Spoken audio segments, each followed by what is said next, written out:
원희룡 국토부 장관님의 신앙 간증을 기립박수로 드리겠습니다.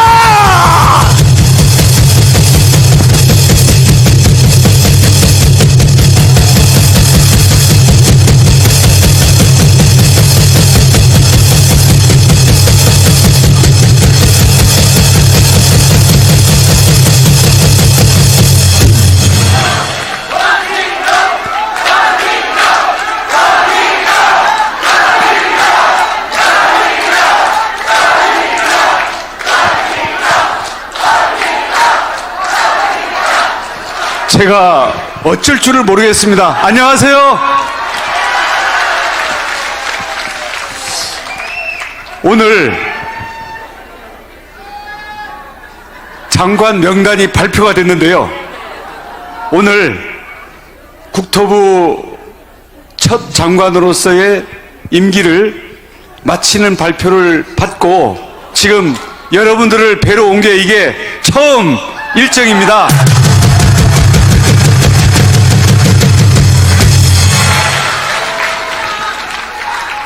아무튼 이 자리로 여러분들과 함께 만날 수 있도록 해주신 우리 하나님께 영광과 감사를 돌리고요.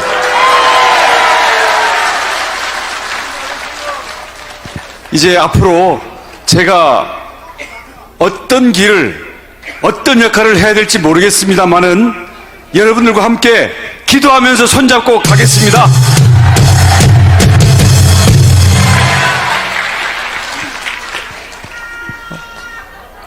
저는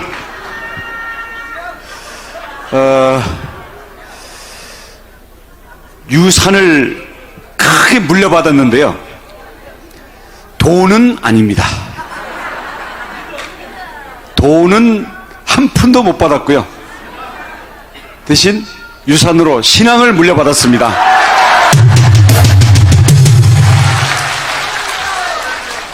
저는 신앙의 계보로는 1907년에 평양 대부흥 조선신학대학교 1기 이기풍 목사님이 제주도에 선교사로 오셔가지고 개척하신 중문교회 원자, 응자, 두자 원흥두 장로님의 둘째 아들입니다.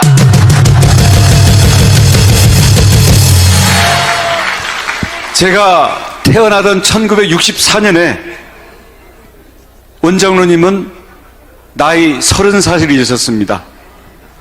근데 제가 태어나던 해에 장로가 되셨고 지금도 어머니 아버지 건강하게 살아 계시는데요. 70세 때 장로 은퇴하고 지금 90세 될 때까지 평생 새벽기도를 멈추지 않으신 분입니다.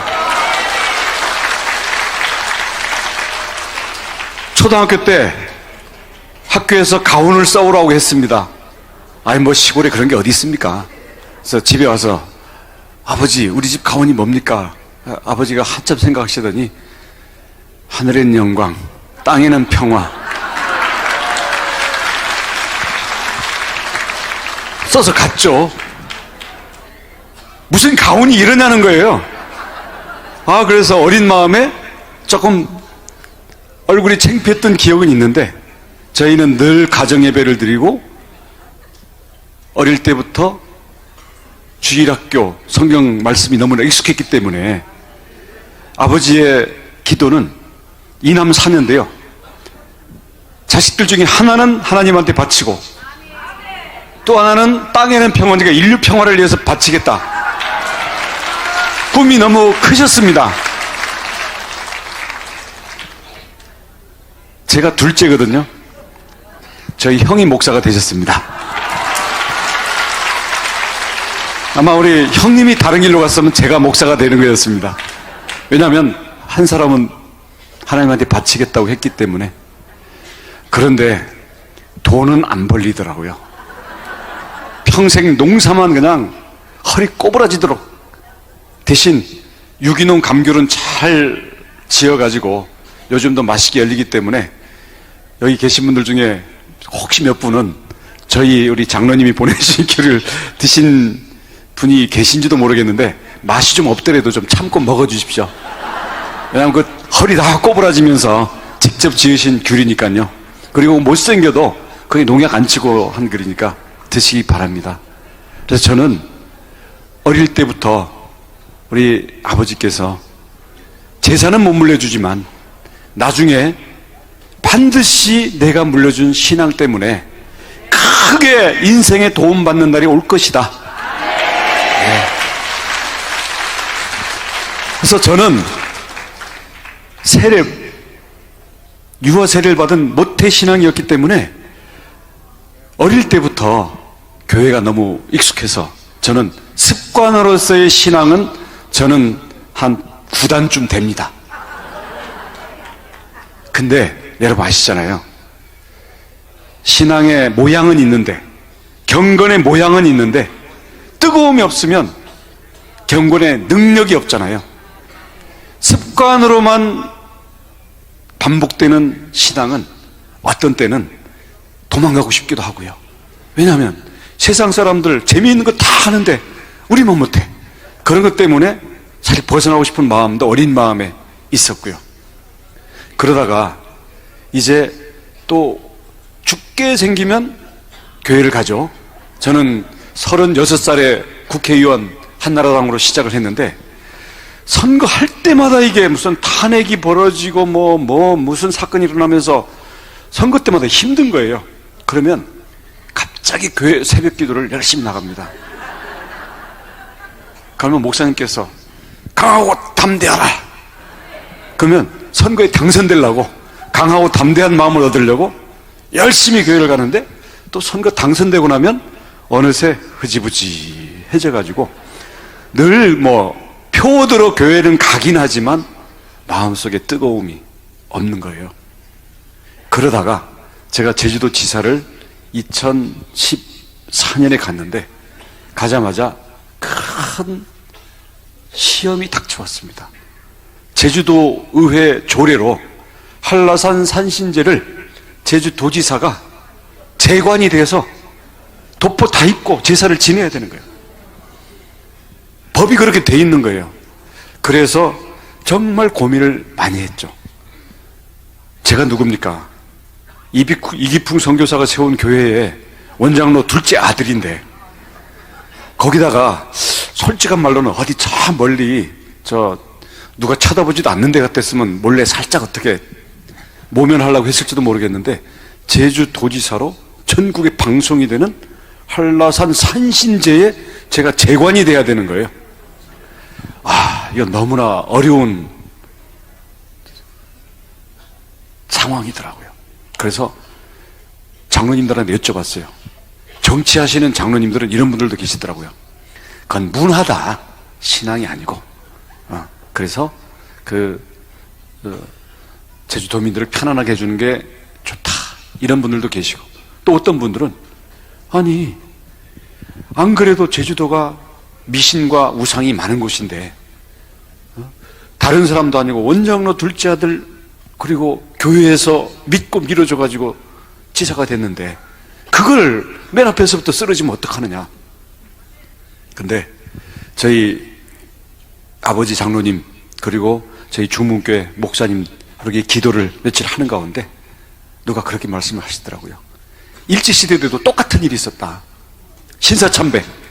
신사참배가 그때는 이거는 국민의 행사지 국가의 행사지 이건 신앙과 관계가 없다 라고 하면서 신사참배만 하면 그 교인들 모두 풀어주고 탄압을 하지 않겠다라는 게 있었는데 사실 당시 주기철 목사님께서 순교를 하셨잖아요. 그래서 아니 그 쇠못이 박혀있는 걸로 걸어가라는 그 고문도 다 우리 신앙의 선배들이 다치고 갔는데 그 절하는 거 이거 생각해보니까 별거 아닌 거예요. 아이고 도지사 안 하면 말지 뭐. 왜냐면 탄핵당할 수 있으니까. 그래서 이것 때문에 제주도민들이 도지사 그만하라 그러면 도지사 그만할 각오를 딱 하고 대신 일반 사람들이 뭐 제가 미워서 그러는 건 아니잖아요. 자, 그럼 이건 부지사가 하도록 한다. 예산은 다 지원해 준다. 문화라 그러니. 하지만 나는 신앙이니 나는 못한다. 그래가지고 사실 그 방송에 내려고 또 한 것도 아니고 저는 천막에서 구경하고요. 대신 예의를 지키면서 구경하고 있고 부지사가 다 했는데 이거를 그 좀 고약한 언론에서 저를 비난하려고 그걸 대문짝만하게 신문에다 일면 사진으로 낸 거예요.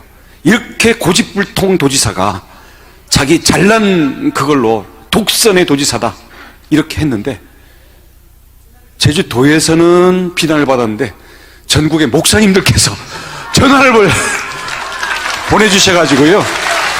그래서 아마 그때부터 아침에 기도재단에서 저와 우리 제주도를 위해서 기도해 주시는 우리 성도님들과 목사님들이 많이 생겨나지 않았나. 그래서 그 후부터는 저도 알 수 없는 힘에 의해서 제가 도움을 받는 그런 느낌을 자주자주 하고는 합니다. 근데 그게 딱 끝나고 나서 도의회에 이제 불려갔잖아요. 도의원들이 이제 따지는 거죠. 당신은 왜 이렇게 독단적이고 종교와 정치가 분리가 되게 돼 있는데 도지사로서 이 의무를 다 안 했으니 이거를 처벌을 하겠다. 그래서 근데 싸우는 것도 좋지만 싸워서는 설득이 안 되잖아요. 그러면 방법은 이제 동정표, 눈물, 불쌍해 보이는 것밖에 없죠. 제가 우리 아버지가, 어머니가 중학교도 못 나오고 어머니는 초등학교도 못 나오고 평생 농사만 짓고 돈 한 푼 지금도 나한테 단돈 100만 원도 물려줄 돈이 없으신 분들 여러분 다 아시지 않냐. 근데 이분들은 20대 초반에 죽을 병 걸렸다가 살아나서 그래도 지질이 고생만 하면서도 평생 새벽기도 하면서 이 길을 왔는데 아들한테 이미 물려준 유언이 10계명을 지키라는 건데 거기에 절하지 말라고 했는데 아니 여러분들이라면 그런 아버지 유일한 유언을 도지사가 하려고 해야 되겠냐? 나에게 효도할 수 있는 마지막 기회라고 생각하고 좀 봐주면 안 되겠냐?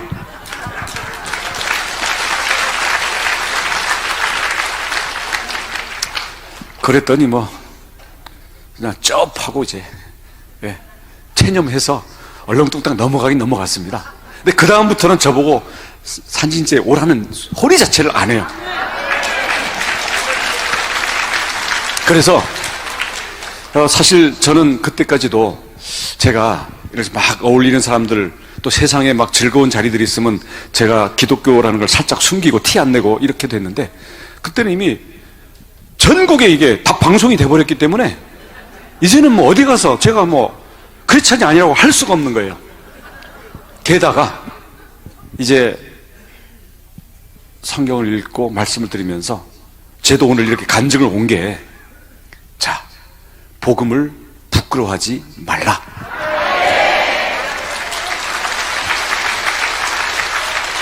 설사 손해가 되고 나한테 어려움이 있고 내 계획에 지장이 오는 한이 있더라도 복음을 부끄러워하면 하나님이 나를 부끄러워하시기 때문에 복음은 부끄러워하지 않겠다.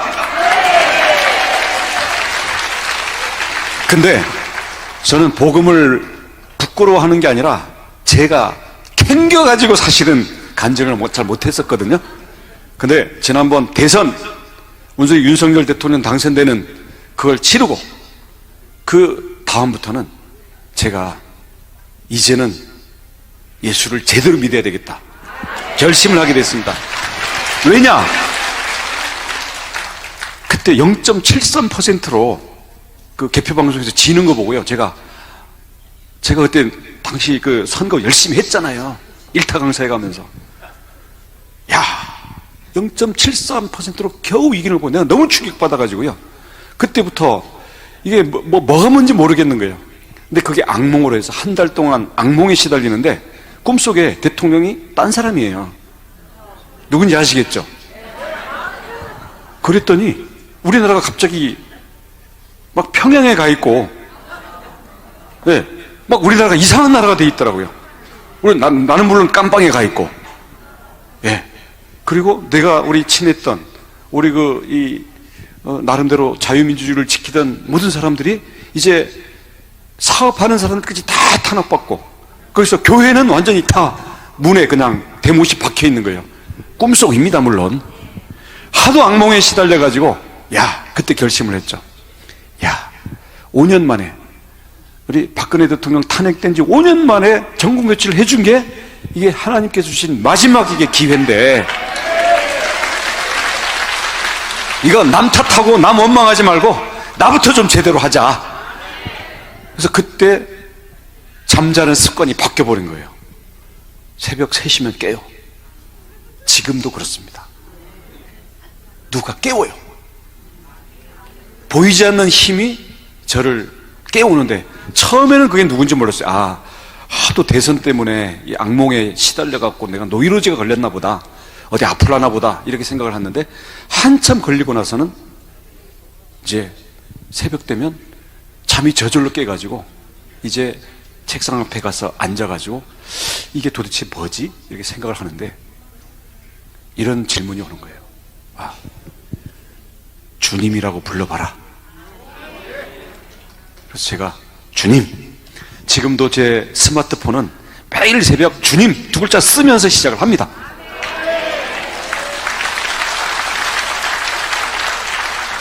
근데 제가 주님이라고 외치면, 너는 정말 나를 주로 모시느냐? 그럼요. 근데 그 물음이 매일매일 계속되니까 제가 생각을 더 하게 되는 거예요. 그럼 나는 모태신앙이고, 나는 그래도 제법 그럴듯한 신앙생활 해왔고, 제가 어디 특별히 나쁜 짓도 좀 하긴 했습니다만은 많이는 안 한 것 같고, 그런데 주님이란 게 도대체 뭐냐? 근데 이제 하나하나 이제 생각을 하기 시작하는데, 이게 보통 문제가 아닌 거예요. 그래서 첫 번째로는 주님이라는 것은 주인이라는 얘기 아닙니까? 나의 주인일 뿐만 아니라 이 우주의 주인인 거예요. 모든 걸 만드신 거예요. 그리고 나의 뼈, 근육, 혈관, 신경, 눈, 귀, 코, 내 마음, 심지어는 내 안에 못된 나의 성질머리까지도 다 만드신 거예요. 내 사랑하는 아내, 우리 자녀들, 우리 아버지, 장로님 다, 우리 여러분 이 자리에 있는 모든 인간 피조물들까지 다 만드신 건데, 그럼 만들어줬으니까 끝이다 이게 아니고, 너는 나의 것이다. 주님의 소유인 거죠. 그러면 주님의 소유이기 때문에 주님이 주신 거를 다시 나를 위해서 바쳐라. 그럴 때는 바쳐야 되는 거죠. 왜냐? 주인이 주님이기 때문에. 근데 그게 나의 재산, 나의 명예, 나의 정치적인 지위, 그리고 내가 편안함을 추구하는 거, 내가 먹고 마시고 자고 하는 모든 게 결국은 주인이 주님이라는 걸 실감하게 되니까 이게 보통 문제가 아닌 거고요. 제가 완전히 이게 어긋나 있는 거예요. 그래서 아침마다 주님이라고 부르는 게 이게 보통 일이 아니구나. 제가 고스란히 다 바칠 수 있는, 다 드릴 수 있는 그 마음을 가져야 되는구나. 그러니까 그 기도를 매일매일 하고 있습니다. 근데 이건 아무것도 아니에요. 그거는 기도 속에 들어가면 되는데, 하나님께서 지으셨는데 내가 왜 이 모양일까? 왜 우리는 죄인일까? 그 문제에 부닥치게 되는 거예요. 죄라는 게 깜빵 갈 죄도 있고요, 우리 마음속에 나쁜 생각만 하는 죄도 있고요. 근데 나쁜 생각 안 하고 아주 좋은 위인들도 다 죄인이라고 우리 성경에서 얘기하잖아요. 원죄잖아요. 아담과 이브 때부터 온, 하와 때부터 온 원죄인데 그게 뭘까? 그래서 저는 그 죄의 문제에 대해서 한참 고민과 기도를 많이 했습니다. 네, 가르쳐 주셨어요. 죄는 하나님이 사람을 만들 때 너무 사랑하셔가지고 기계나 노예로 만든 게 아니라 자발적으로 순종할 수 있는 선택권을 가진 의지와 욕구와 자아를 지닌 인간을 만들어 놓은 거예요. 사랑하셨기 때문에. 근데 문제는 뭐냐? 이렇게 자율권을 줘놨더니 자기라는 거는 자기 생각만 하는 거예요. 내 안에는 자기가 꽉 차 있고요.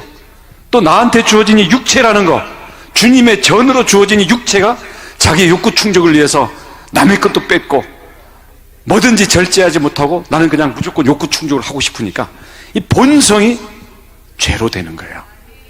그래서 우리가 육체의 생명과 자기라는 자아를 가졌다는 것 자체가 죄니까 우리 이거를 중심으로 모셔버리면 하나님 위에 자기가 있고 하나님보다 앞에 자기 목표와 자기 계획이 가고 이게 죄다. 그렇게 보니까 저는 정말 시커먼 죄인인 거예요. 제 안에 너무 자기가 가득 차 있고 자기 계획으로 자기 위주로 살고 있고 그러다 보니까 하나님으로부터 많이 멀어져 있고 내 안에 꽉 차 있는 것들이 이제는 물어보는 거죠. 하나님으로부터 온 것은 거룩한 것이고 하나님으로부터 오지 않은 것은 사단의 것이거나 정체불명의 수상한 것이죠. 그래서 제가 감옥에 갈 법을 어기지 않고 마음으로 나쁜 생각을 직접 하고 있지 않더라도 나는 바탕 자체가 시커먼 죄인이다라는 것을 인정하지 않을 수 없었고 그렇게 되니까 이제는 주님한테 죄인이라는 것을 꿇어 엎드려 가지고 이제 물어봐야 되는 거예요. 주님, 제 안에 있는 이 생각, 내 안에 있는 이 욕구, 내 안에 있는 이 어떤 힘, 이게 주님이 주신 겁니까? 아니면 자기 생각 때문에 나온 겁니까?를 물어봐야 이제는 그에 대해서 내가 깨끗한지 아니면 내가 죄에 매여 있는지를 가리게 되면서 점점 예민해지게 되더라고요. 그래서 이거를 죄에 대해서 깊이 생각하게 되니까 죄에 대해서 예민해지고 그러다 보니까 내가 잘나고 내가 하나님보다 위에 있을 그런 생각들에 대해서 제 스스로 많이 이제 눈물로 회개하고 내 스스로 자기를 치는 그런 시간들을 많이 갖게 되죠. 근데 이걸 시키시려고 새벽에 못 자게 계속 깨우시는 거예요. 이러다 보니까 제 내면에서부터 많은 변화가 오게 됩니다. 우선 제가 공부 잘했다 그러잖아요. 그러니까 똑똑할 것 같잖아요. 약간 그런 면이 있긴 있는데 그러다 보니까 세상 어떤 일에 대한 판단이나 사람이 어떤 이런 잘못 같은 게 빨리빨리 눈에 들어와요. 비판적이라는 얘기죠. 어떤 때는 좀 내가 잘났다는 생각 때문에 내가 안다 이런 어떤 자기 교만이 있을 수가 있는데 주님께서 그러셨습니다. 너도 피조물, 다른 사람들도 피조물. 너도 사랑으로 지었지만 다른 사람들도 내가 너 못지않은 사랑으로 다 지었는데 나도 심판하지 않는데 너가 무슨 자격으로 감히 인간들을, 이웃들을, 형제들을 네가 판단하느냐. 판단하지 말라. 그래서 그 기도를 한참 하고 나니까 갑자기 좀 안 입고 던 사람들이 괜히 예뻐 보이는 거예요. 얄미운 사람들 있잖아요. 근데 사람이 예뻐 보이기 시작하니까 우선 나도 그 사람에 대해서 함부로 얘기했던 것도 줄어들고 그 사람 얘기를 더 듣게 되고 그러니까 그 사람이 저에 대한 태도가 또 달라져요. 그 1번이 제 딸들입니다. 제 딸이 둘이 있는데요. 사실 제가 정치하느라고 바쁘고 또 야단치잖아요. 야, 내가 너 잘 되라고 하는 거야. 야, 그딴 식으로 해서 너 어떻게 이 험한 세상 설래? 어? 그리고 내가 진짜 사랑하니까 내가 하는 얘기 이러는데 계속 상처를 받는 거죠. 근데 판단하지 말라. 라는 이게 딱 앞에서 맞고 하게 되니까 아빠가 왜 이렇게 친절해졌네요. 철이 드는 것 같다고. 근데 그것뿐이겠습니까? 그래서 이런 것들을 이게 저를 변화시켜 주신 거니까 이거를 앞으로 모든 사람에게 적용을 해나가자, 이런 생각을 하고 있는데요. 결국 저는 하나님께서 저에게 주시는 가장 큰 축복은, 하나님 저에게 새로운 마음을 주십시오 했을 때 변화된 마음을 주시면 거기서부터 일이 바뀌는 걸 저는 많이 느끼고 있습니다. 특히 요즘은 저에게 많이 주시는 게 비판하지 말고, 그리고 법 따지지 말고 긍휼의 마음을 가져라. 그리고 얼마나 우리 사회에 눈물이 많으냐, 그 눈물을 너의 눈물로 담아가라, 이런 말씀을 주시는데 이건 제가 열심히 기도를 할 거고요. 근데 이런 죄를 제가 벗어나기 위해서 노력하는 과정에서도 한계에 부닥치는 거예요. 그래서 여기에서 결국 우리 예수님의 보혈을 만나게 되는 겁니다. 예수님이 나를 위해서 십자가에 죽었다고요? 근데 그때 태어나지도 않았는데? 그리고 정치 재판을 받아가지고 처형을 당하신 게 왜 사람들의 그 죄를 씻어주는 그게 되느냐, 이런 의문을 사실 저는 어렸을 때 가졌는데요. 이번에 깊이 묵상을 하고 기도하는 가운데 죄라는 것이 저희 안에 너무나 뿌리 깊이 있습니다.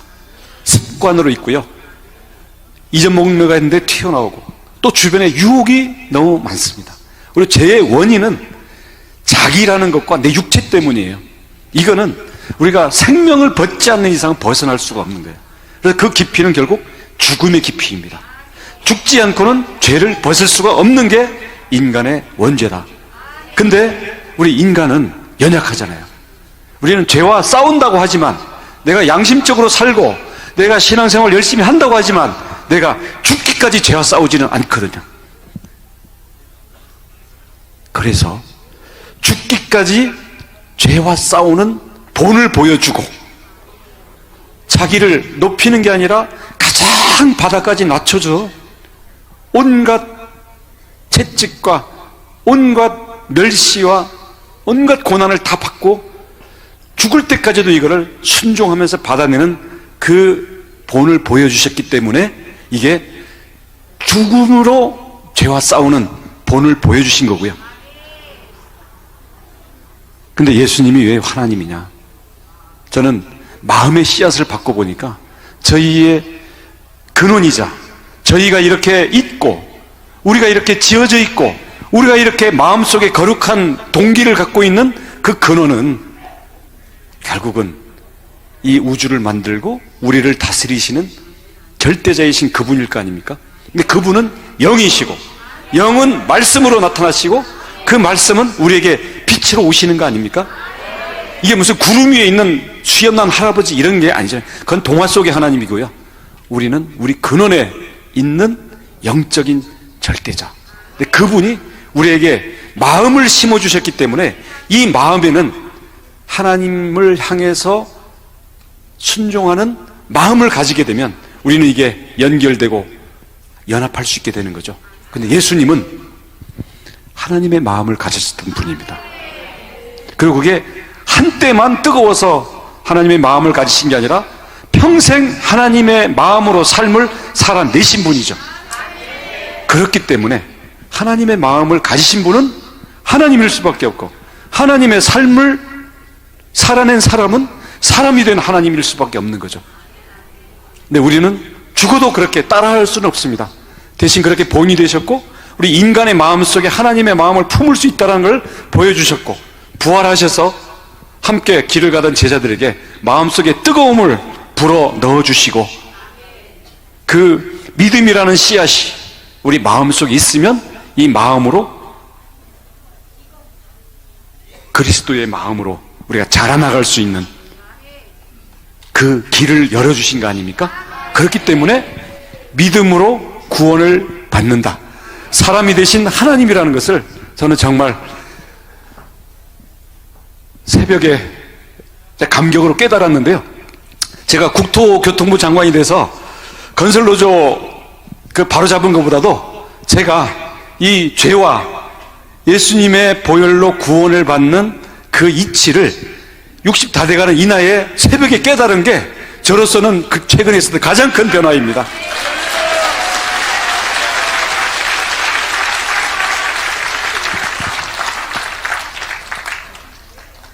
하나님은 우리 개인의 구원, 누구에게나 다 심어주셨지만 우리는 또 대한민국이기도 합니다.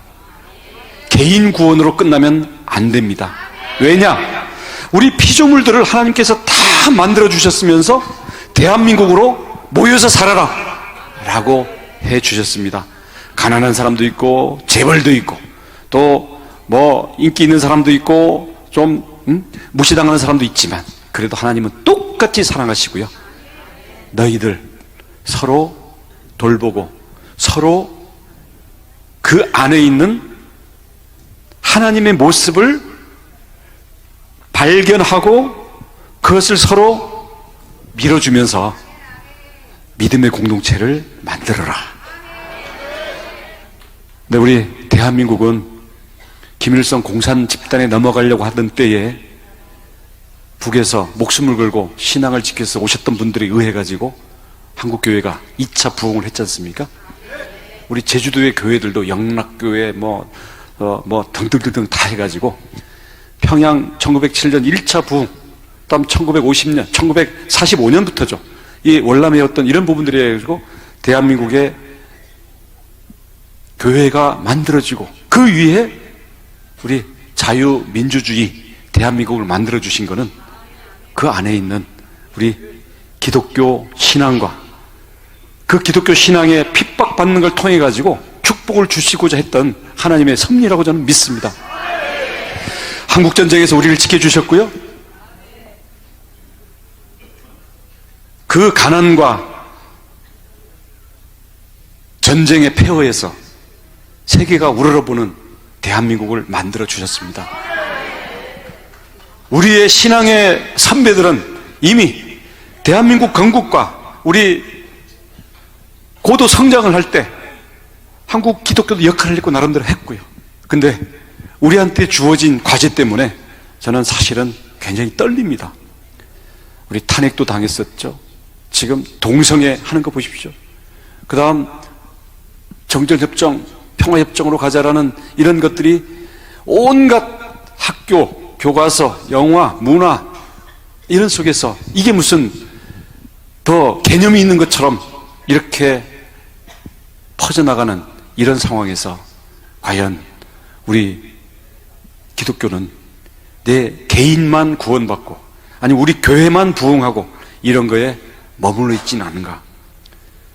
저는 기도하는 중에 우리 주님께서는 교회와 우리 마음속에 주의 마음의 성전만 지키라고 한 게 아니라 우리가 살고 있는 각각의 영역, 경제면 경제, 문화면 문화, 교육이면 교육, 정치면 정치, 아니면 지역 발전이면 지역 발전, 이게 모두 하나님께서 만드신 피조물이기 때문에 거기에서 하나님의 연기를 받은 우리들은 연합을 해서 하나님이 주신 세상을 거기서도 하나님의 빛을, 영광을 드러내는 쪽으로 우리가 만들어가는 데 참여를 해야 되는 거예요.